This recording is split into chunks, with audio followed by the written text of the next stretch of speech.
Hello, everyone, and welcome to this episode of the ReCommerce Show. Today on the show, I am joined by Kanchan Bharwani. Kanchan is a strategist who has helped brands turn surplus, returns, and overproduction into real growth. She started in the fashion world through the off price side, learning how to buy, negotiate, and protect brand value while moving inventory fast. With a background in business accounting and psychology, she blends creative thinking with pure operational grit. Today, she's a trusted advisor to brands, emerging designers, and off price buyers on how to make liquidation strategic and not just a reactive activity. Her approach connects consumer psychology, pricing behavior, and brand trust in ways most folks overlook. Kanchan, welcome to the show. Thrilled to have you here. Thank you for having me. Happy to be here. Absolutely. Absolutely. Yeah, to start off, what's your favorite quote or mantra that you live by? Well, with work, I like buy with intention, sell with purpose. That is a very that really resonates with the off-price fashion world which I'm in, because I think that I think every piece of inventory, when you place it in the right hands, it creates a win-win for both sides. That's why I like. That's actually that's actually true. Like everyone's trying to get the best out of a deal, and Yeah. if your motto itself is to get everyone into a win-win position, people would come back. Of course, yes. I think that should be I mean, I feel that in today's world, like a lot of negotiation tactics go by. I mean, the perception of it is always is a win-lose, and it doesn't always have to be like that. Hmm. It could also be a win-win when you strategize it correctly. Yeah, definitely. Yeah, definitely. Mhm. And also when you point the right incentives to people, Yes. sometimes the win is not that clear, especially if someone's on the selling side, right? Yeah, of course, because they want a reason. I mean, for them, they need a reason of why they should sell to you and why would it be beneficial for them. Because, I mean, at the end of the day, when you do things, even for yourself, you want it to benefit you, right? So it's the same thing for them. Hmm. It's still human psychology at the end of the day. Absolutely. That's a great start to the pod. So, yeah, before we dive deep more into the conversation, can you tell us a little bit about yourself, what you do, what kind of problems do you solve in the retail industry? Yeah. So I'm a fashion consultant. Now, I work in the off-price space. A lot of people don't understand what is off-price fashion, but it's basically where it's a situation where I help brands and retailers and manufacturers to find value in surplus inventory. Now, to make it easy for your listeners to understand, like I will just use a very simple example. Like sometimes in different countries in the world, like in when where we are in US, we have off-price stores. Like for example, Burlington, TJ Maxx. Those are called off-price stores. Now, when you go to Asia, they call it factory outlet.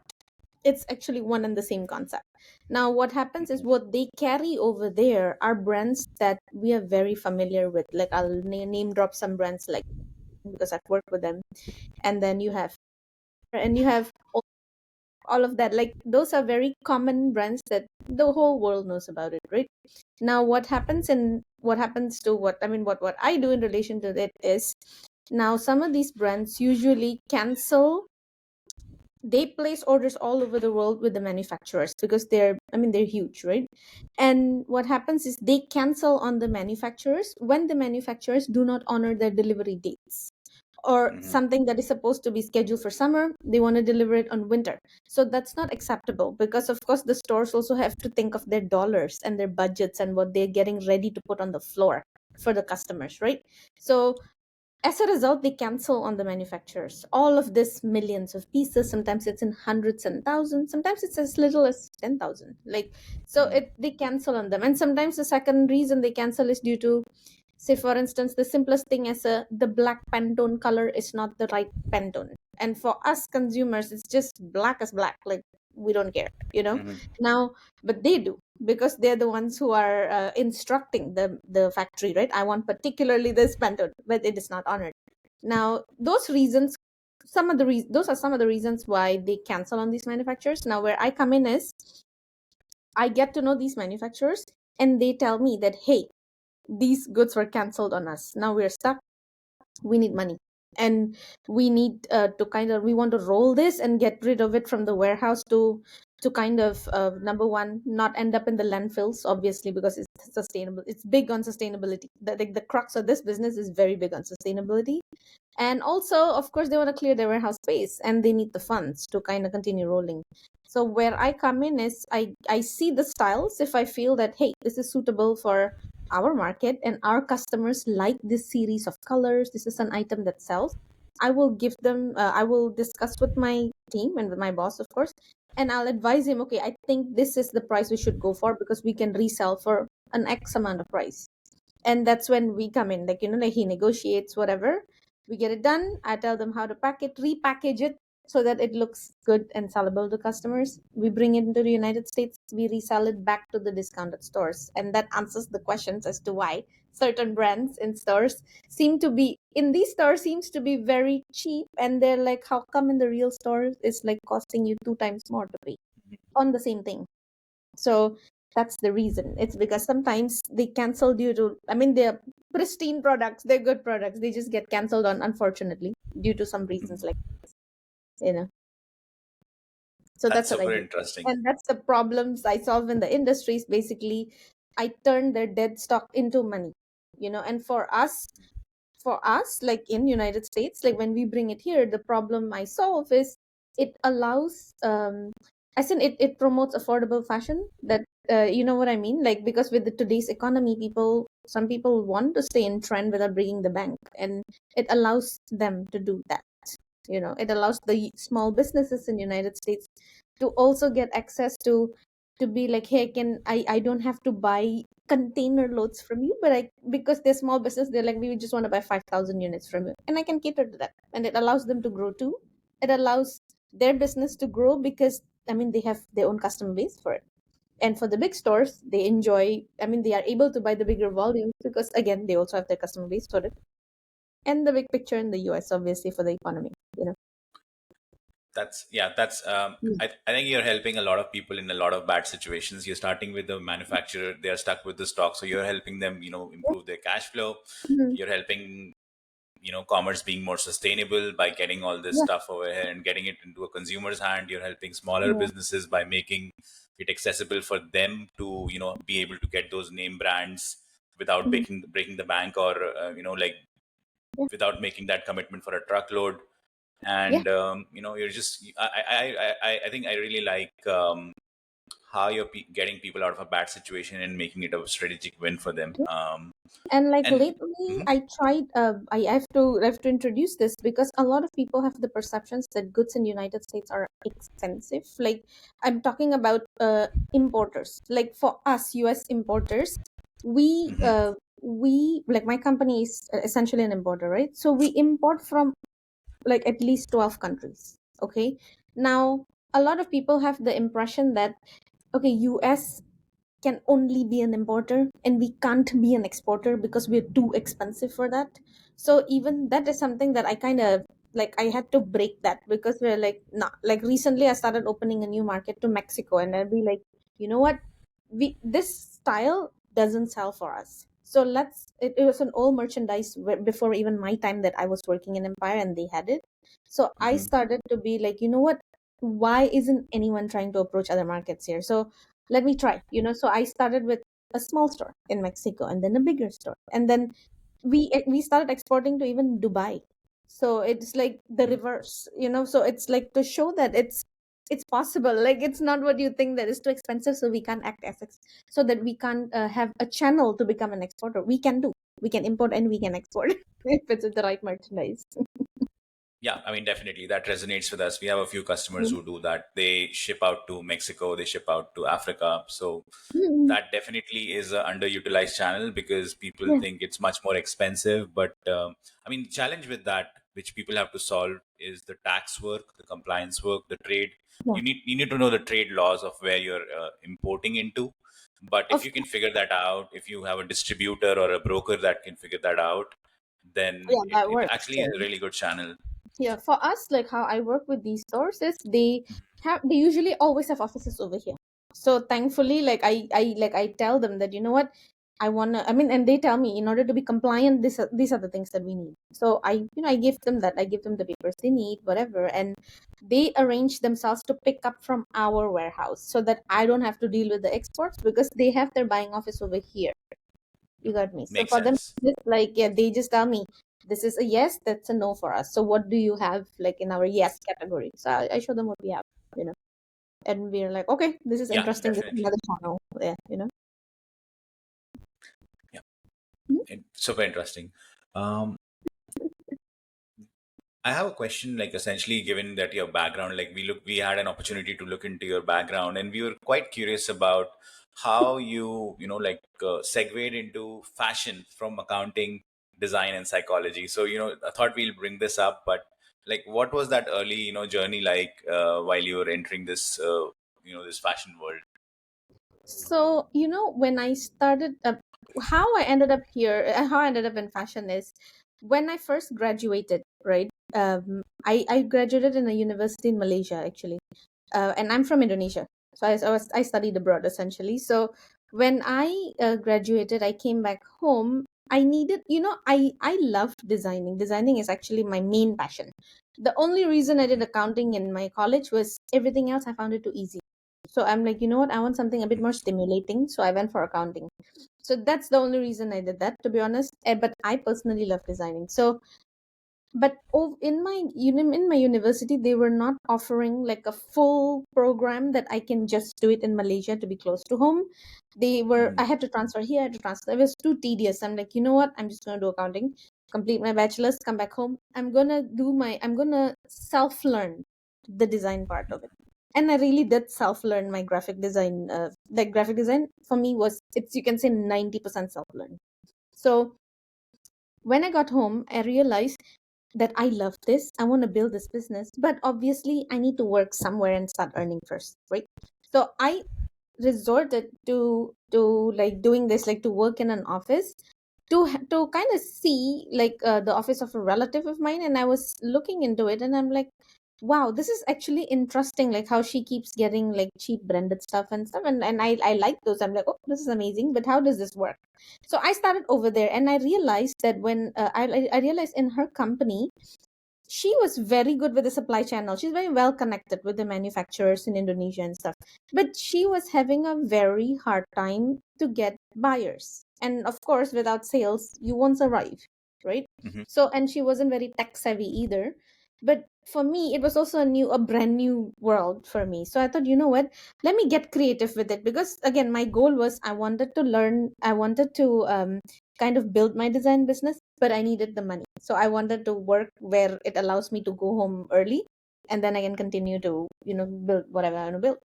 So during my time over there, I kind of thought to myself, how do I help her with the whole buying situation? Because she needs the help, like to sell to somebody, right?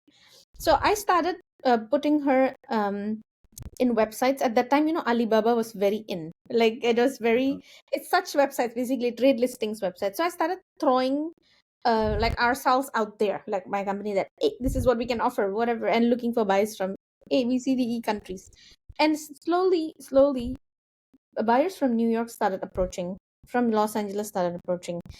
I think at that time it was also a new thing for them, and they think that they could look for vendors there. So it was a good time to kind of dive into it, and that's what I did. So I started gaining one out of like 30 to 40 emails I would send every day. I would get ignored big time, and then suddenly one would reply me. I'm like, oh, let me catch on this.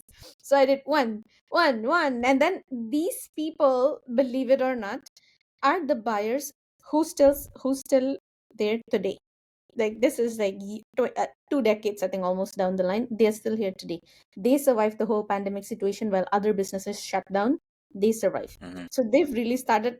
We, let's just say, we grew together. Like they, around the time they started is the time that you can essentially say I started, like, to help this mhm, business. So I started from there. I did US, I did Dubai, I did buyers from Russia, I did buyers from Venezuela. Like it was various, like, so I built that side of things, and I started to enjoy myself. And but the only thing I didn't want to be at that time was, I'm like, you know what? I don't really want to be on the front screen of things. I'm okay to be on the behind the scenes to do this. Like, I'll do your Mm-hmm. emailing as you, basically. So I was doing that a lot, and I started inviting one client after the another to Indonesia. They flew in, they bought a lot, and the business grew exponentially after a very short time. So I thought, okay, this was fun. Okay. Now I wanted to move on and do my own graphic design stuff. And I was doing it on the side. I was getting side projects, which I was happy with. As I decided to go, I wanted to go full time. I got offered by one of the clients to work for him in Montreal. So he's like, I like what you do. You know what I like and stuff like that, and I think if you're such a good vendor and you know what we like, it will make you a very good buyer. So I want you on my team. So I was like, okay, but what do I do? So like, do I sit in Montreal? Do I sit in Indonesia? Like, what do I do? He's like, I travel around the world every 3 months to buy. I want you to come with me so that you see. And there are certain moments that you'll have to go by yourself when I cannot come, because he's a 60-year-old guy. He can't be flying out of Canada every 3 months. For him, it's tiring, right? So that's the goal of him training me. Now, of course, when I started to work with him, I think my career, like my career ceiling, I would say, like, just exploded to another level, because I was exposed to so many different markets. Like, I have a to Bangladesh, to Vietnam, to Cambodia. Like, I was out of Indonesia, so I could see what other countries were offering. What was he buying? Like, how was his mentality when he negotiated? And I used to be scared, because I would think that, my God, he's so cheap when he offers other people. Like, this people would be so turned off. That was my image about him, until I traveled enough and thought to myself that I need to get this image, this perception of him out of my head. I mean, if he's a big company today, there's something he's doing right. Like, he's taking his ego out of the way and just Mm-hmm. doing what's right for him. He knows what margins he needs to make for his companies to survive, for company to survive, right? So, I mean, if I work for him, I have to be aligning on the same goal, you know, and keep my own perceptions aside. So I learned from that experience. Like, I was exposed to the items that he was buying. I was exposed to the way he negotiated, the way that he taught me that I carry with me till today is to never be afraid to walk out on a deal. Like, you Mm-hmm. just have to say no sometimes. If their prices are too high, whatever, just say no. They always come back around 90% of the time. So I cannot, like, I shouldn't be that person who'll be like, oh shit, I'm gonna lose a deal. No, doesn't work like that. They always come back. And that's something that he instilled in me. Like, this, my previous employer, I was with him for 5 years.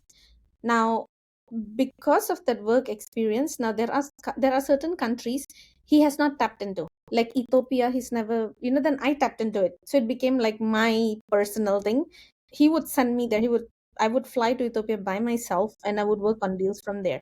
To Pakistan myself, which he will never fly to, I had to work on deals myself. So there are certain countries that became my channel, and he doesn't even want to get involved, because he's like, listen, you know what you're doing, you're tough yourself with them. Like, you'll be able to do this. So he just lets me be after that. And there's certain countries that people are so scared to go there, because they have a bad image of, like, oh my God, how can you trust the people there, how do you work there?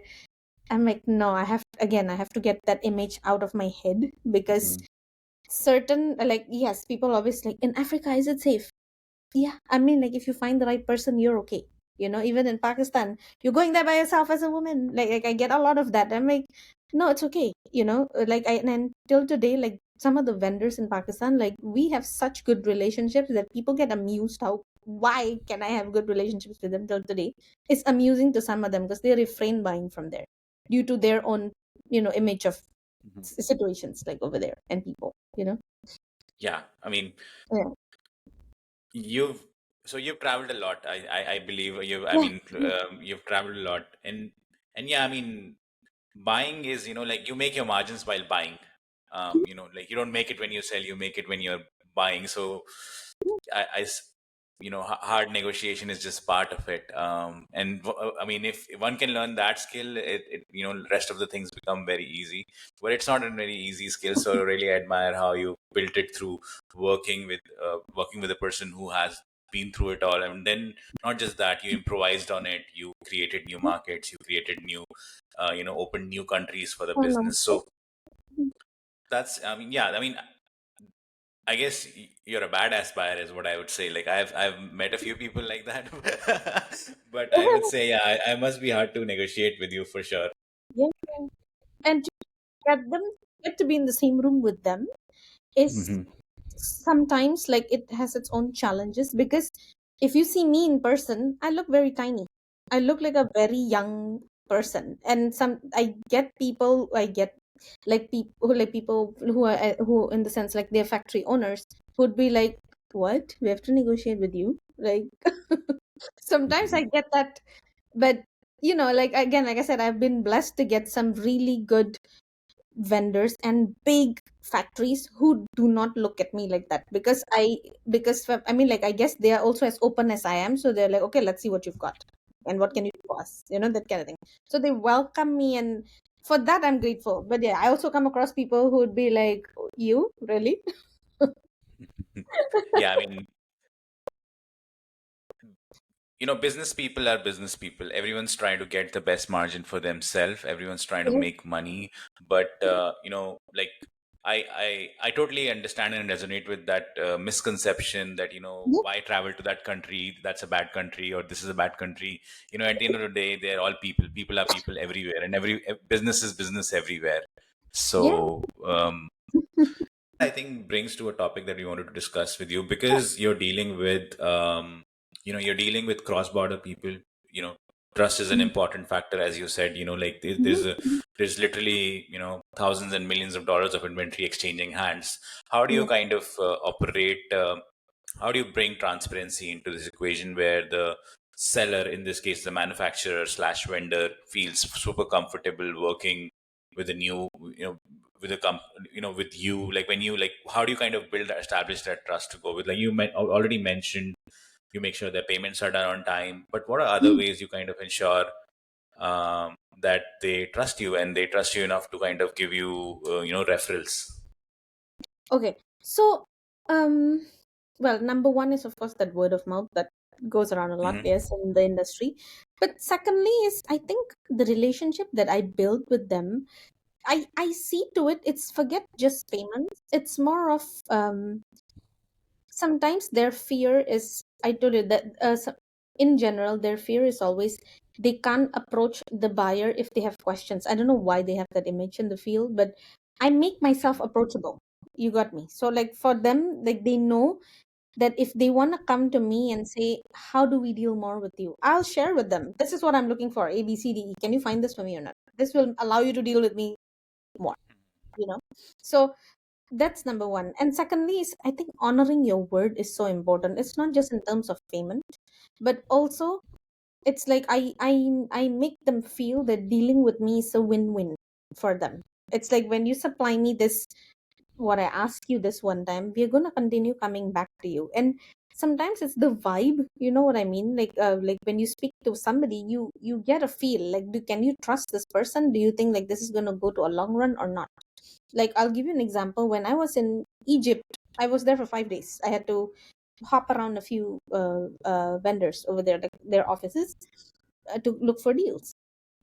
I just knew in my heart of hearts that this trip is not going to be productive, because most of them were yes, yes, yes, yes, but they would not come through with it. And I start to see in their pattern when they started sending me messages like, I can't pack the way you ask. Okay, I can't do this, I can't do that. And they did not tell me all of this from the beginning. You got me. So I already had it in my heart that, you know what, that's not, this is not going to work out, because like you can see that they just all talk and they just don't want to do it you know so now the people over like in Cambodia that I deal with, and in Pakistan that I deal with, like I said, like we know each other enough, and for them it's because I keep coming through with what I say. So they start to build their comfort level. You know what I mean? That if I say, hey, if I say that I'm going to take this, means I'm going to take this. So if I don't revert back to you in a day or two, it doesn't mean I'm disappearing on you. It just means I'm trying to get the details sorted on how to pack it, what colors do we want, what do we not want, like, don't worry about it. So they know, like, if it's with me, if I say done, it's done. They don't question anymore. They don't worry and sit there and be like, I need to have a backup plan if you don't take it. They don't do all of that anymore, because, Got like, it. yeah, it's the honoring the word is just everything. Yeah, honoring your word is everything here. Yeah, definitely. I mean, Yeah. that resonates. You build trust with them by your actions, and your actions kind of dictate their subsequent actions with respect to, yes, she has Yeah, come yeah. through in the past, then she will continue coming through. Yeah. Yeah, I think Mm-hmm. that is something that resonates with us as we operate in this industry as well. If you're able to earn trust by giving transparency, by, sometimes it takes time, things take time. It can take 2 days, 3 days to get back, because Mm. you're not just coming up with those details. You have to ask forward with the buyer and Yeah, whatnot. yeah. But if Mm. they know that, if one knows that, hey, the other person is not sitting on it and is getting me the right details, it takes time, but yeah, trust is very important to build. Yeah. So what are the kind of non-negotiables that you see while working with your, like suppliers and vendors? Like, you've mentioned some, right? Like people who cannot follow, your packaging instructions. But Mhm. like, you've traveled the world, you've seen a lot of different vendors, manufacturers. What are those red flags that are like, yeah, no, this is not happening or never happening, sort of a thing? Um, if I'm going to go to non-negotiables first, I think number one for non-negotiable for me is we have to align in our values. In the sense, is we have to have because I've had Hmm. bad experiences, of course, and I've had the good experiences. Now, like for instance, we have to align on what we. I mean, he has to align with me on what I need here. Like, so we have to have an understanding of that. Like, for Hmm. instance, I I always say that, okay, hey, I only buy A grade. Please don't give me junk, because I've had a situation where they shipped me merchandise Hmm.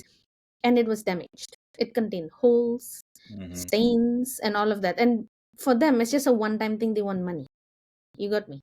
So number one is I have to be able to sense that too out of them. Like, is this guy for real, or is he just gonna, like just do a one-time shot and be like, okay, I'll get some money, some profit, and who cares if we send them junk, basically. So Hmm. obviously I need to first align with them to be like, do you understand what I need? I do not buy B grade, I only buy A grade. And I mean, it has to have a label. The label format has to be suitable for the United States. And most of the time I always see it from the beginning first, so I will tell them, send me the samples, I want to see. I touch the quality, I see that the label follows, it's compliant with what the US customs requires to bring goods over here, and then Hmm. I give them an okay for it. But I mean, like, that's not negotiable, is we need to align first, like that. And if I feel that they are doing, like the way they speak to me or something is just a one time shot, it's a no for me. Like, because for me, I don't want a one time thing. I would rather build a relationship with somebody that I can go long term with, you know, because it's much better, you know. Because if we don't align, or you're just doing a one time thing for me, then you're just not respecting me as a buyer. And like, what is there to deal with you further for, you know? Like, our intentions have to be aligning for that. Definitely. Hmm. So, Kanchan, let's make a segue into on the consumer side of things. I think we have discussed about the sourcing side of things, getting inventory into the US. You're not just doing that, but you're also working with brands, off-price retailers, and Hmm. in general retailers in the US market. Um, how tell us a little bit about that. Like, how, like, what are the incentives that, or what exactly do retailers look for in an inventory or in an assortment while working with you? I think the retailers, like the stores, when they come to us, I mean, obviously they come with a set of data, right? To tell us that, Mm-hmm. okay, these stuff sells, these stuff don't sell. Like, like for example, like now we are in a transition to the fall season. Always during summer, Mm-hmm. keep in mind for us, like during summer we buy for fall. During fall we buy for summer. We have to do one season ahead, right? Mm-hmm. So, um, yeah, we have to do a season ahead. So like recently, like when we were working on, JC Penney stores, like we are Mm-hmm. Of getting some course. of their, yeah, I'm working with a manufacturer in Jordan that has merchandise that they produce for JCPenney. It's like career pants but for ladies. Like they have to wear those pants like to work, very formal style of pants. So we really like it, because like say Burlington stores really liked it, so they wanted it. But Mm-hmm. of course, because of the timing of the year, they started, of course, with their condition will be like, oh, you have a pink color or a coral color over here, I can't use that because we're transitioning into fall. So I have to be mindful and be like, okay, so we're gonna have to keep the, we have to set aside the spring colors in essence and only ship them the fall colors because that's the season they want. And they don't want to buy something that they have to keep for 6 months because it's kills on the warehouse charges, right? So I have Of to look at course. that. I have to look at the trend. Like for instance, recently we got like we worked direct with Run, okay, and Hmm. they had a lot of stuff that they wanted to liquidate. So now we know, I mean, we know for a fact, like if you walk around the streets or everywhere, like when you want to have logo, you don't really want to Hmm. be walking around with plain, you know what I mean? If it's plain, nobody knows you're wearing, and you wear that to show off. So Hmm. when we had to buy from them, like I purposely selected the ones which are loud, on the joggers must have the brand, on this must have, I purposely selected because we're allowed to select, so I just selected what I think was good, and Hmm. it flew off in a week. I think it was finished. Like it easily was liked by the stores, and they bought it very quickly. So we see what's trending as well, and we not just what's trending, like what's like a white space that I could fill. Like in the Hmm. company that I work for right now, within Empire, I work here right now. They used to be very strong in ladies wear, but they were not great with menswear. So since I came on board, I'm much better in menswear than ladies wear. So they have no idea that there's actually a demand for hunting gear. Now, I don't hunt, but in my previous company, I was working in a division of the apparel that I had to cater to outdoor clothing. I had to cater to hunting gear. So I started to learn. I'm like, oh my god, there's actually a big demand for fishing t-shirts. Like I learned Hmm. all of that and I brought it here to this company. And when I bring in things like that, my boss would be like, what on earth is this? Like it's I'm like, it's fishing gear. And he's like, okay, are you sure we can sell it? I just don't want to be stuck with it because it's such a niche market. I'm like, no, no, no, no, no. There's money to be made here and there's a demand for it here. And you hardly get it here. So I brought some of those in. Again, it's sold out in like a second. It's the same thing with the workwear and the outdoor. So these stores, they sometimes they say what they want and sometimes they don't, and I use my own thing to kind of observe that this company doesn't carry this niche, basically the outdoors and the hunting gear, whatever. So I want to try to bring it in because now my company's customers know that we are carrying menswear. Now I would rather expand on that and tell them, hey, in the menswear we also have outdoor workwear, hunting. Hmm. And they start to be like, oh, we're sending our other divisions here who's in that side. So they send more, and it increases the brand portfolio that we are able to offer and the collections that we're able to offer. So yeah, like I'm building it slowly like that. But yeah, Makes that's how sense. we do. Like they also come with data, but I also try to observe what they like, what they don't like, and I take it from there too. Hmm. And so when I get offers, I filter to see, like, okay, like for socks, for example, like I'm just working on a major socks deal. For a fact that crew and ankle socks sell well, and no shows, the like it's not liner, Hmm. the one that gets invisible when you use sneakers, that actually doesn't move well. So when we I were see. offered a major quantity, like the first things first is my boss told me, you sit with me and go through this. So I just told the vendor, number one, no shows. I don't want this. And my boss like, no, it's okay. Let's take a. Hmm. I'm like, no, you're going to get stuck with it. We got stuck with it last time. So Yeah. I had to know from there. Like they give their feedback, this and we have to listen because they know what they want. Yeah. I mean, the last thing that you said, yeah, no shows. Yeah, that's a no for me as well. That's Yeah. no. um, those aren't really socks for me. I think they are more uncomfortable to wear than the regular ones. But yeah, I mean, reflecting on what you mentioned, if I have to summarize, you look at a lot of data. You look at what is the demand in the market, Mhm, what your customers are asking for, mhm. and then you're also looking at trends. And this is I'm like listening through. You're also doing a lot of planning. I'm Yeah. assuming because as you said, you're always planning a season ahead. Mhm, Um, mhm.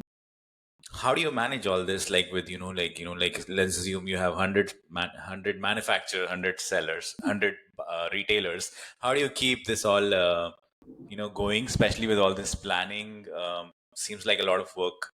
Yeah, it's tons of work, but that's okay. You get used to it, right? Every day, and I Hmm. mean, like I sometimes it is overwhelming, yeah, because it's a lot of work. But for me, like I believe in when I'm in that state that I'm just overwhelmed, I don't know where to start.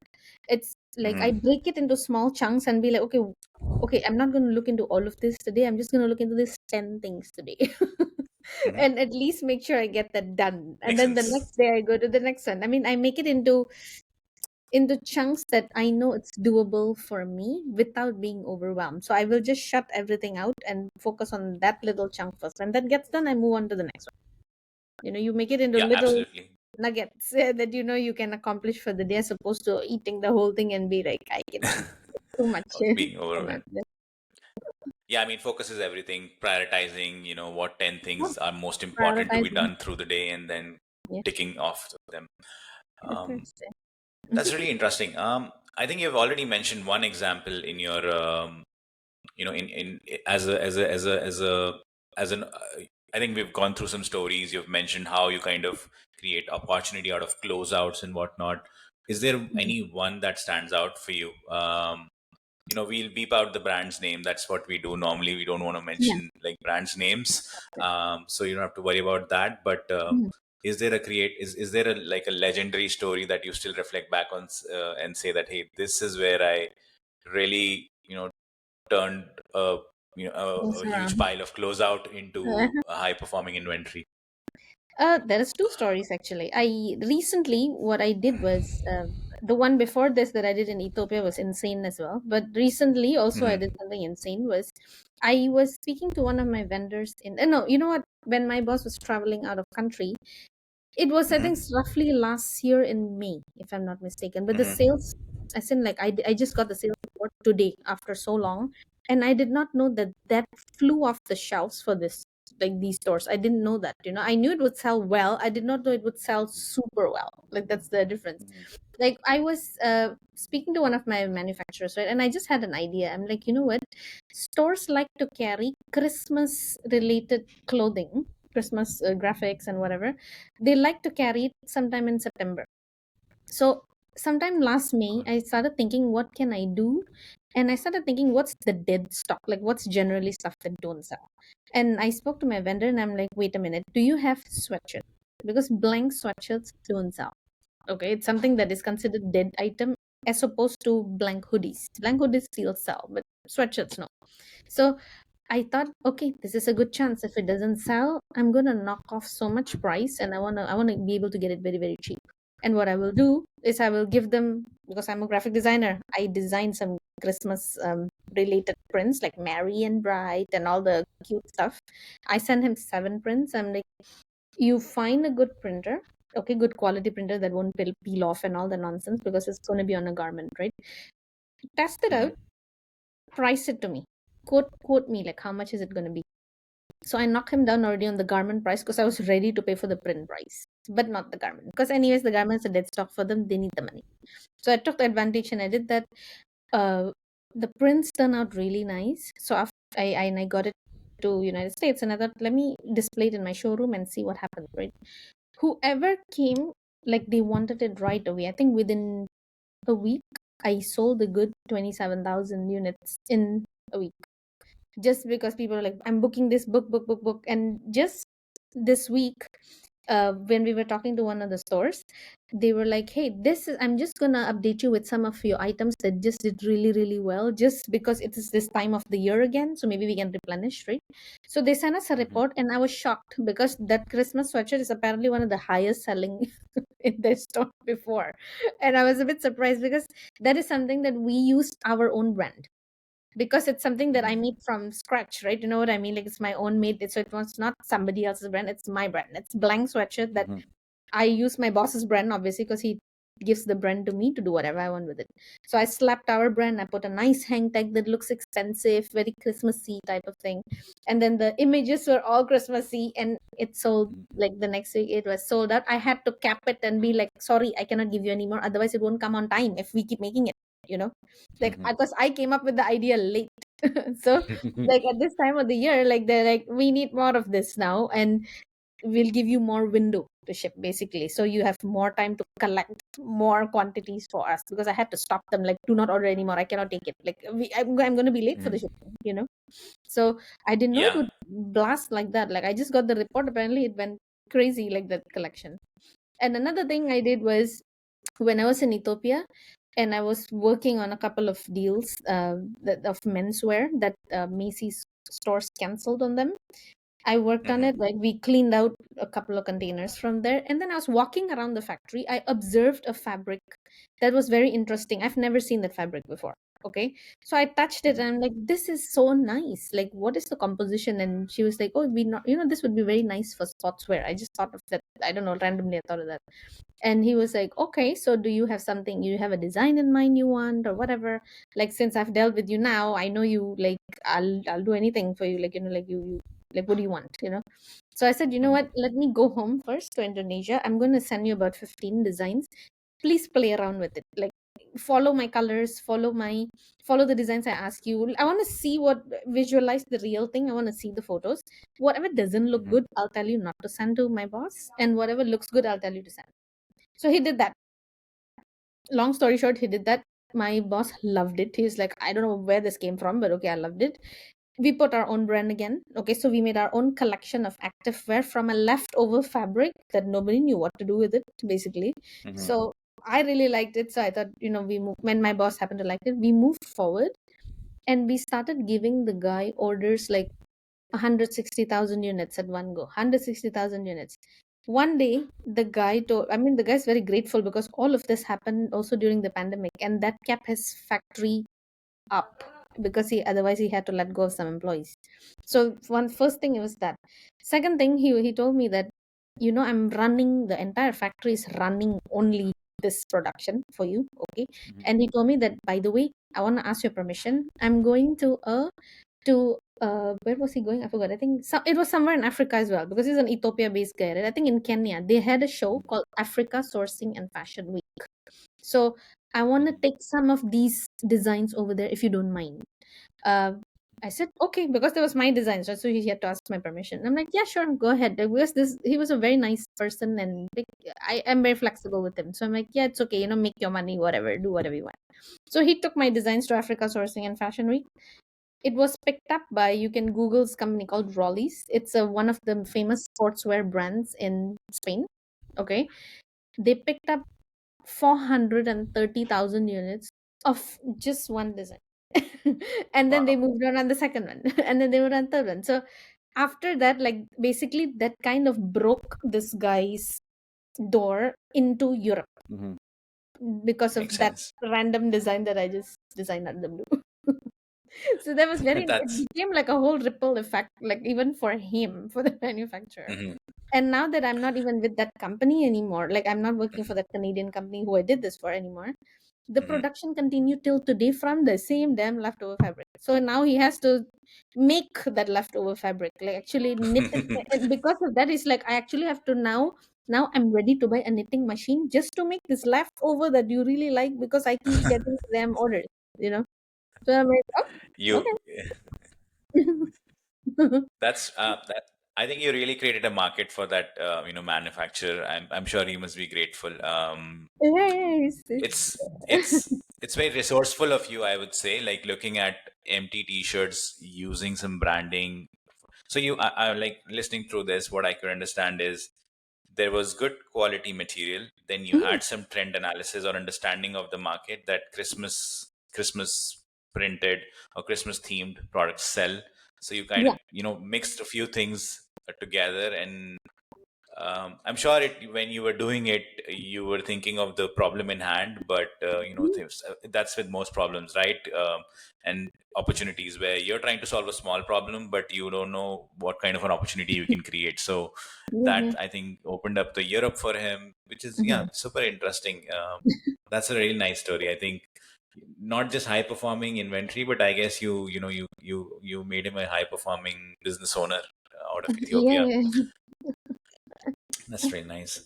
So, Kanchan, also tell me, like, do you source inventory from brands that are already in US, or or is most of your supply coming from manufacturers outside itself? Both. I actually do both. I do Both. from the direct brands over here. Like I told you, it's direct from the brand. Mhm. Haynes is Got it. direct Got it. from the brand. So we do have papers for it. Like, I mean, you know what I mean? Like they Makes sense. authorize Makes us. sense. Like, hey, you can sell. These are the items that Hmm. we are authorizing you to sell, and then they send it to us. We resell it.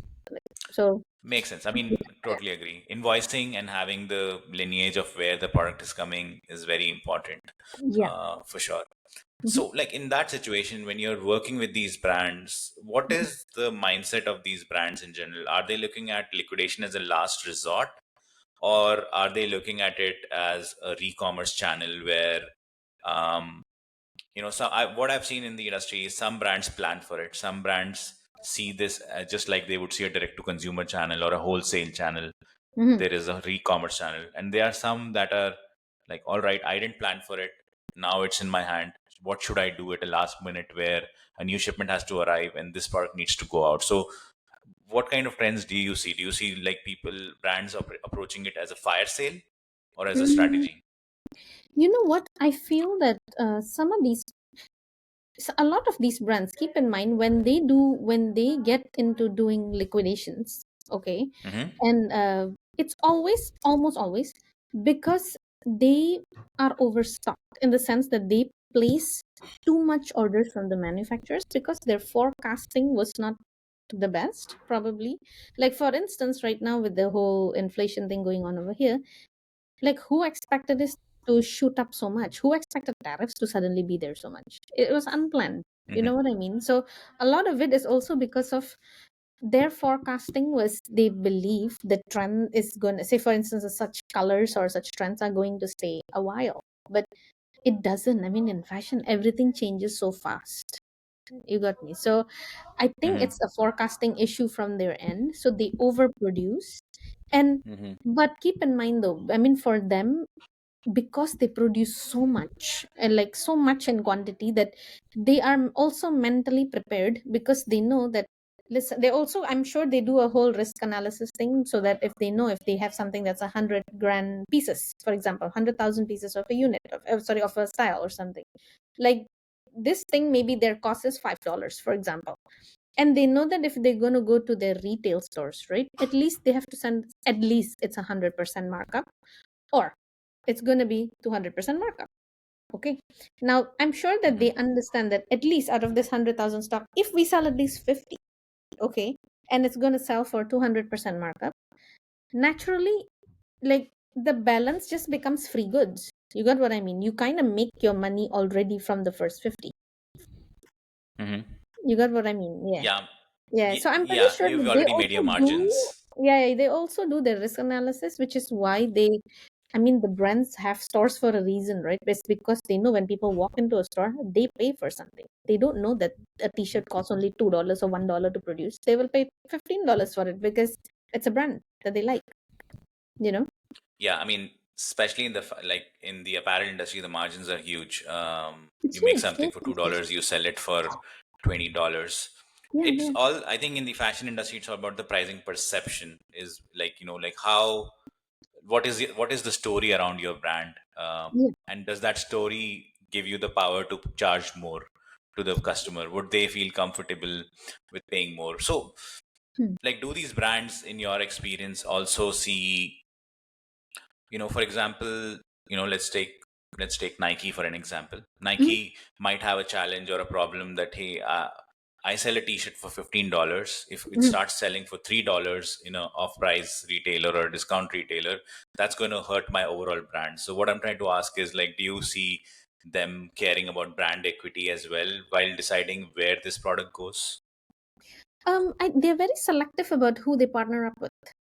Some of these Mm-hmm. brands, okay. That's why I said, like, previously, not well, not previously, I would say, no, correction, it, this is the normal thing for brands to do is they will always approach off price stores first. Like they would if they know that they are overstocked, they will go to Ross first, Burlington first, Mm-hmm. TJ Maxx first. Like it's natural, they would want to go to the stores first because you get more money from them than you get from people like me. Okay, so they would go there first. And Mm-hmm.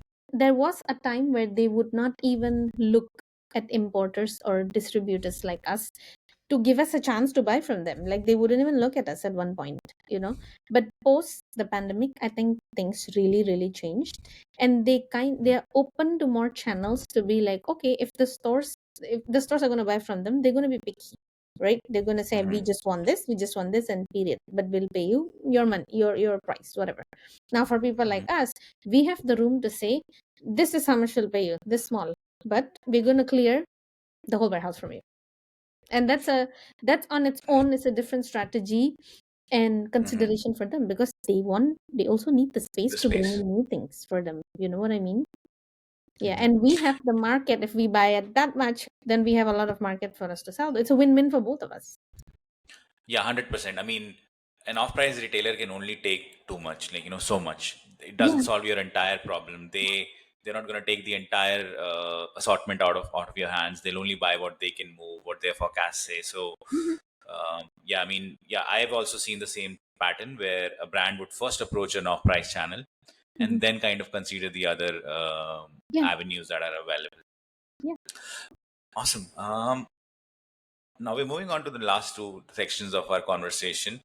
Mhm. So these are more reflection questions, advice sort of questions that I had in mind. Mhm. So what if there's one thing that you can change about how industry handles unsold goods, like what would be that, like one thing that you would want to change about what's happening in the industry right now, something that is out of your hands but you would want that, this would be a better uh, way. Um, if I can change one thing, like I would change the stigma. That's what I would do if I can. Yeah, it's like, because some people would believe, like unsold doesn't mean unwanted. You just have not found the right Hmm. channels yet. So I would change the stigma is what I would change. Definitely. And I think that stigma will only change with what's happening on the consumer side. Like more people are now open to buying pre-loved, secondhand, like Yeah. thrift store, like thrift shopping is live shopping, It's all of big those, over here. these. Yeah, it's very big over here. Yeah. Thrift shopping. Yeah, like and if it's on off price, it's more of like discounted stuff is not such a bad thing. Like if you know the story behind it, you'll realize you're buying the same damn thing you're seeing in stores. Yes. But It's yeah, if you know the story behind it, you'll understand it. You'll be like, yeah, I'm never walking yeah. onto that store anymore. Yeah, I mean, if consumers try to understand the off price, the liquidation in this world, they would not buy firsthand from many of these brands. Yeah. Alrighty. Is there any exciting project that you're working on or idea that you're exploring right now? Like something that, you're excited about at work right now or in Mm, general? right now, I told you, like, I just started opening new channels of export Hmm. for us. So for me, Hmm. that's like my new baby right now. I'm That's purposely right. doing that because I really wanna break into the markets of the Mexico and more. Like Hmm. it's now I want to break into those markets because there's a lot of potential to be found over there. It's just I know that we were not doing it enough because we're focusing on domestic, obviously. And I'm also focusing on like how you were asking me, do I only import or do I also work with local brands, like the brands Hmm. directly, as in over here. We've Hmm. been doing that. Like I've been working towards that for a couple of months right now, and it's been working out well. But another thing I'm also working on right now to find new channels is when we import goods, right? We have to use forwarders, right? Shipping forwarders. Hmm. Now, I make very good connections with these forwarders because, again, they're people that I work with for ages already. So now they have connected, like, there was one time because they connected me, I now start to look for more. They connected me because of the tariffs, by the way, because of the tariffs that is happening right now. There's a lot of merchandise that actually stuck in the port. Okay, because they're like, the buyers tell them, you know what, I can't take it because I can't pay you 100% on top of our price already. it's Hmm. it's crazy, or a certain percentage. Like they don't want to take it. That's kind of how they are. I mean, they're not deliberately hurting the supplier, but it's all already hurting them to pay something so much. They'd rather let go of the goods and let it be stuck and not do anything about it. Now I get to Hmm. know these forwarders are introducing me to the direct manufacturers for those, and they're like, Hmm. hey, this brand went bankrupt, so they decide not to take their goods and they're just leaving it in the port. it's Yeah. there. Again, it's pristine goods, it's good, it's great, whatever, but it's just unfortunately stuck because of the situation. Now I get to know these manufacturers, and now they're getting to know me, and they're spreading again my name around to be like, is your good stuck in port? Call her. So they would call me and be like, we have these merchandise stuck in the port. What can you do to help us? And I'm like, listen, your charges in the port are probably a mountain right now, but Mhm. Mhm. again, like, I will take care of it if you give me my price. So it gives me a chance to squeeze them on the price. And then also, like, some of these warehouses where they store the goods, they are dying to get rid of the goods because they need the space. Now what Yes. people don't know sometimes is you can actually negotiate with those warehouses. It sounds like you can't, but you actually can. So I'll just tell them, like, straight up that this is how much you want. I'm only paying you 20%. I don't want to pay you more. And they will not even argue. Oh yeah, okay. And the next day they will allow me to release the goods. That's it. So I start to make new channels that way. So there has been merchandise worth the entire container or whatever, like it's worth like 400,000, like, for example. I will Mhm. negotiate, how much? 20,000. That's what I'm gonna pay you. Yes, I mean, I take advantage of those tricky situations right now. And then there was a brand that was like, we want to clear out 1.2 million units from you. I said, we need to clear this. And I'm like, okay, so how much do you want? Like, I was discussing, my boss is like, yeah, they want like $1 a piece. I'm like, no, 20 cents is Mhm. what we're gonna give them. Because merchandise. Yeah. And because we, like, again, you can see from their mentality that they're desperate. So, and my boss is Yes. not a hard Uh, negotiator. I am. So I have to be like, no, like, you have to ask. Okay. So, and then we get what we want, and we really get what we want. And he's just like, oh my God, like, you're so cutthroat. I'm like, well, you're getting what you want. Like, it makes everybody happy. Yeah, I mean, I think brands and these sellers who are so I've also had instances where a manufacturer has already landed the merch on a port in US and the order got cancelled and now they're paying for to the port. And but in my case, what I've found is even at that point, I'm not a very hard negotiator like you. So I have walked away from many deals like that where I would have, I tried to squeeze them, but didn't get squeezed. So there's something that you're doing that I have to learn from you about negotiating with these people. You have to Um, look at, you have to, when merchandise is stuck in the port, there's actually few parties, and mhm, one of it you can negotiate, and there's others that you cannot. Yes, but the one that most of the time is the storage that you can negotiate with, not the forwarder. The forwarder, it's more of, well, they are also dying because, why, they also want to pay the liners, right? Because they have a contract with the mhm, liners. So I squeeze mhm, both of them. I'm thoughtless about it. I will just do it. I will mhm, squeeze them, and I'll squeeze the other one, and mhm. this is what I want. Like, and I also question them. I'm like, look, it's been sitting with you for 4 months. What are you going to do with it? Like, please explain to me. Do you have anything you can do with it? No. Okay, good. Yeah, you're just gonna throw it away, or like if you don't sell it, then you're gonna just pay shipping costs, sorry, the storage costs and Yeah, yeah, whatnot. So yeah, exactly. you just tell them the incentives, I guess. That Yeah. hey, yeah, that's really nice. Well, Kanchan, this has been really fun. Want to move to the last part of our conversation. This is lightning round, just like one word, two word answers. Don't think too much, and this is more, less to do with work and more to like learn more about you as a person. Um, so, like, yeah, first question. Are you ready? Yeah, I'm ready. Awesome. What's your favorite book that you book or podcast, whatever, however you consume information that you recommend others to read? Oh, I like The Alchemist book. It's a very old book, a very old popular book. I love The Alchemist. Have you heard of it? Nice, nice. Yeah, the I Paulo have Coelho. not heard of it. Is it a fiction? Got it. Yeah, it's kind of, but it's basically about, it's very me, like, it's about chasing your dreams, and then you turning lead into gold. Things is about what I Mhm. do, basically. Got it. So I Got like it. Yeah, I enjoy that book. nice. No, that's really nice. Yeah, I mean, um, I'd have to read that one. I usually read mostly nonfiction, but I'll have to read Yeah. that one.